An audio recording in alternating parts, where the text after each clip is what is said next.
Guys, happy Monday.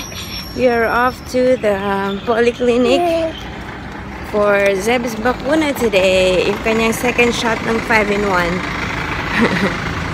So yeah, see you there. Ilang minutes na lang. It's 8:20 kasi yung appointment namin eh. Malapit lang naman. Morning. Ay lang. Ay lang. Ay.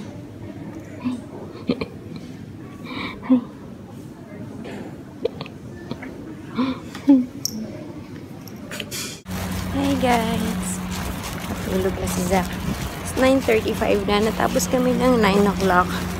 Pero dumaan ako ng grocery para bumili ng tanglad.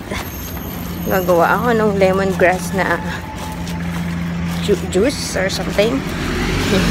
Kasi nung kumain kami nila Jong sa Vietnamese resto, nakita-kita kami yung drinks ko in order. Sabi ko, sarap-sarap nga. Sabi ni Jong, gumawa na lang daw ako yung sarili ko. So yun, tsaka kalamansi. Gusto kong gumawa ng kalamansi muffin. So yun.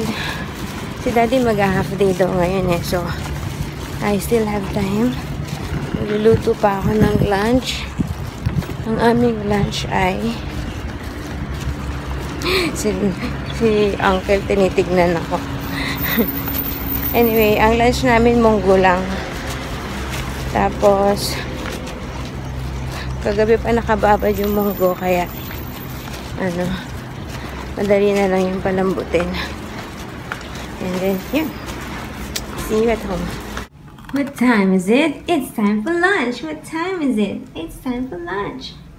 Yay! Sweet potato.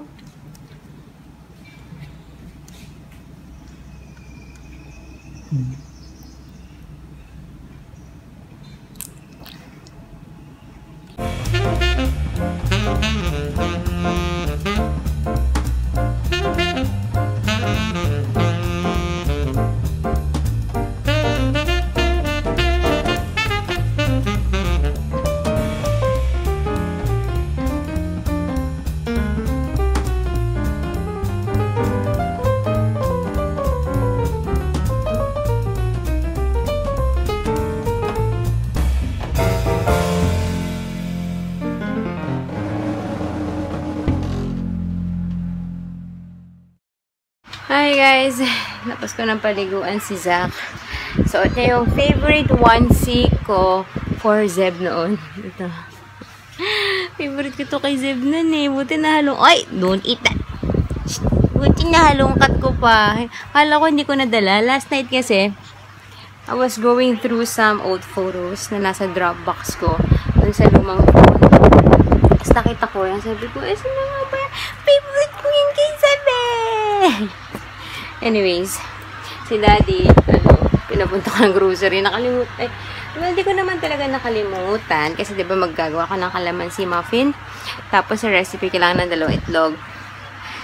Hindi ko kasi agad tinignan yung recipe kanina. So, nung pagdating ko dito, nag-prepare ako ng breakfast nila, Daddy. Nagprito ako ng itlog for Daddy. Gumamit ako ng isa. Tapos yun, nung nagpe-prepare na ako ngayon ng i-bake ko, isa na lang itlog. So, siya na lang ang pumunta sa grocery kasi pinakain ko pa to ang pinaliguan. So, tapos naman na yung munggo ko, yung lemongrass, yung tanglad, tapos sa rin, pinalalamig ko na lang. Tapos, yun na lang i-bake ko. And, pwede na umalis si Daddy. Hindi, makakain pa yun, maliligo. 11:30 pa lang naman. So, carry bells pa. So, yeah. Pakapakita ko sa inyo mamaya. Alam mo yung kalamansi muffin, nakita ko yun. Nung naghahanap ako ng mga sabi kasi nahilig ako sa maasim na drinks. Sabi ko, ano pang pwede kong gawing drinks with kalamansi, with ganyan. Tapos, nakita ko yung kalamansi muffin. Meron sikat daw sa Boracay. Merong, merong Real Coffee ba yun? Yung merong cafe shop doon na pag-aari ng American mom and daughter. Tapos, yun ang, parang doon yata nagsimula or basta doon sumikat yun. Hindi ko pa yun natikman, syempre, pero curious lang ako, kaya bumili ako ng kalamansi kanina. So, sana masarap. Balita ko kayo dyan. I have my helper here. Yeah, you help mommy. Oh, wait lang. No, don't touch it. Mommy's still mixing. Oh, look. Let's mix. Calamansi. Yeah. I'm gonna give you. Just hold it, okay? So, nandito na yung wala akong bowl man lang, ano. Butter, sugar, and eggs. And then, we're gonna put slowly the flour. Wait. Slowly lang. The flour, baking powder, and salt. Tapon. Wait lang. Gulo-gulo. Oh, you want to mix? Mix. You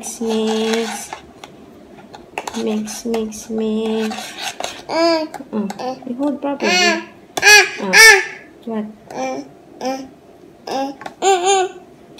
Ay, ayaw niya magpatulong. Siya lang. Di ikaw na ang baker. Okay. Wait, help mommy naman. Mommy's turn.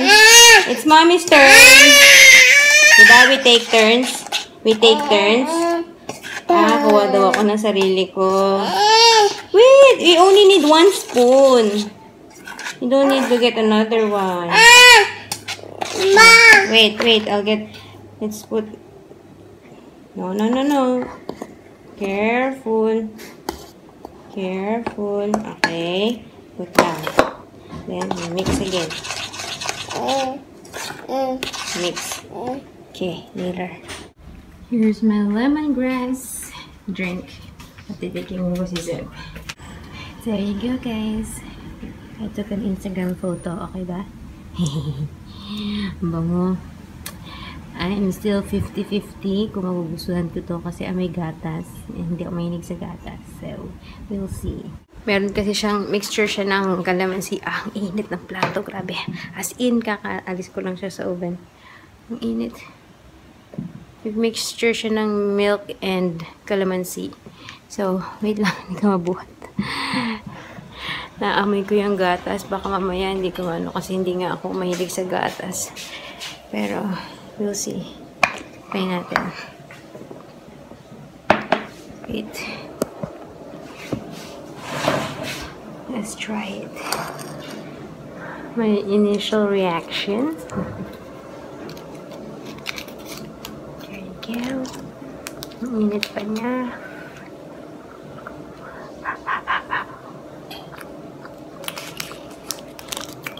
Sabi nila perfecto with coffee. I don't have coffee. I have my lemongrass drink.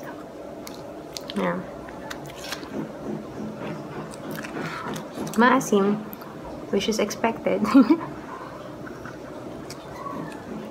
Okay ba? Pero, mas panalo pa rin sa akin yung banana muffin ko. So, yeah. Yay. At least I tried. Papabaunan ko si daddy. Naliligo pa si daddy. So, yun. Kain tayo, guys. Hindi pala. Kain tayo, guys.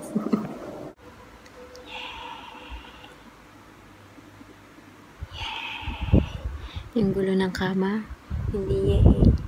Yung tutupiin ko doon, hindi yehey. But, anyway, si daddy mga 2:35 na yung mga 2 o'clock nakaalis si daddy.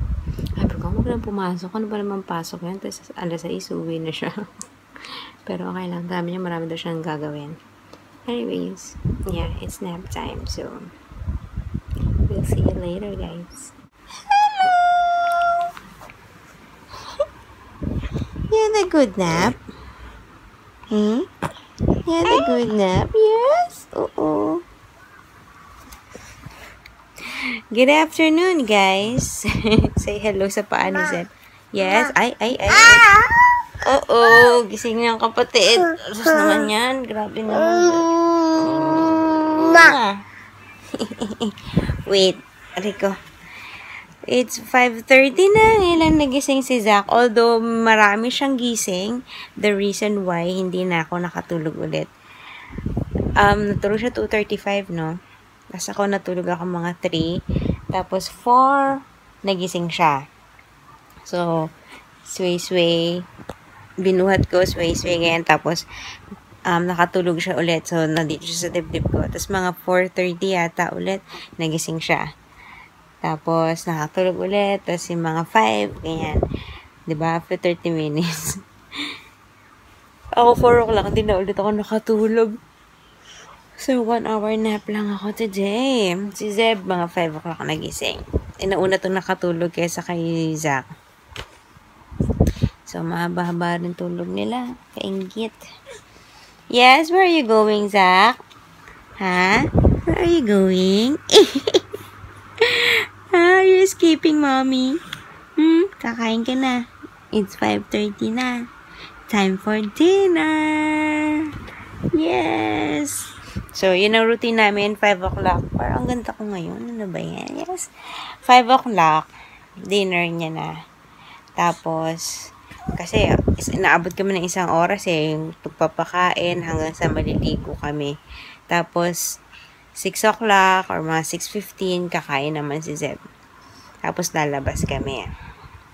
That's our routine. Pero ngayon, late kaming ewan ko kung makalabas pa kami kasi nga, late na nagising to 5:30.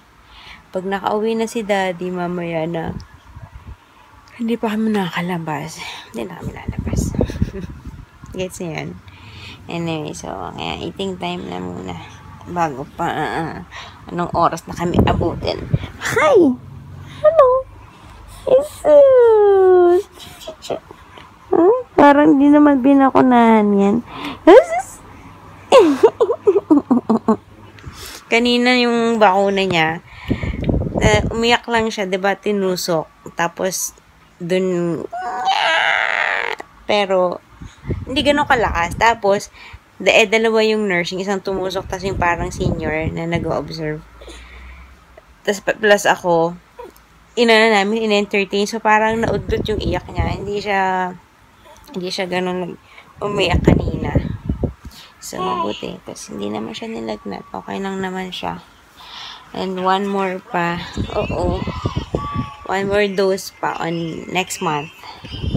5-in-1. Grabe pag kino-convert ko yung ano. Ay, what happened?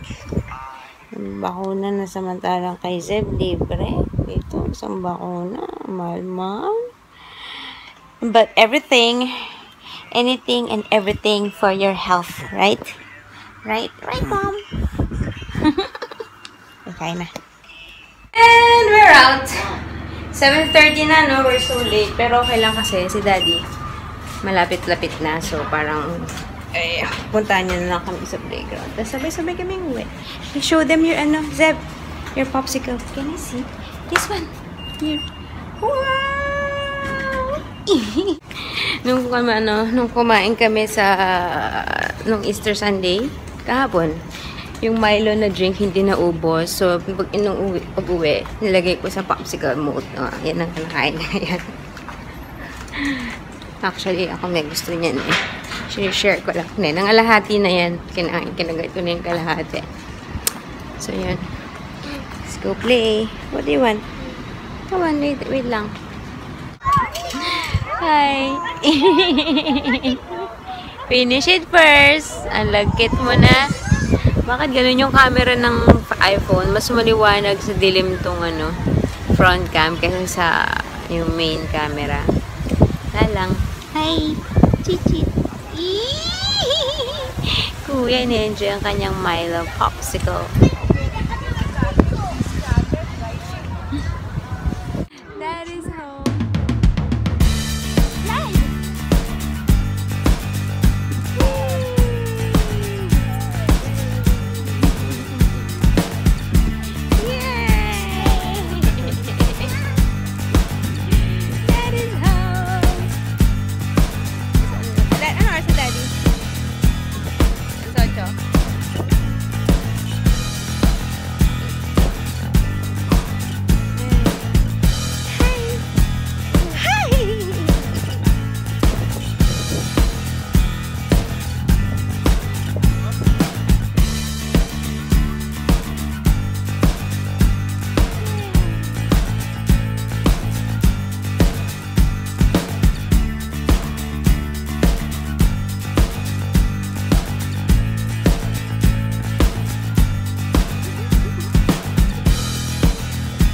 So, we're gonna call it a night, guys. It's ano na 8:10. Daddy, bye. Good night. Say, Zeb, say bye-bye. Here. Maliligo na si Zeb. And, yeah, sleeping time. See you tomorrow. Bye. Bye, Daddy. Bye. Uh-oh.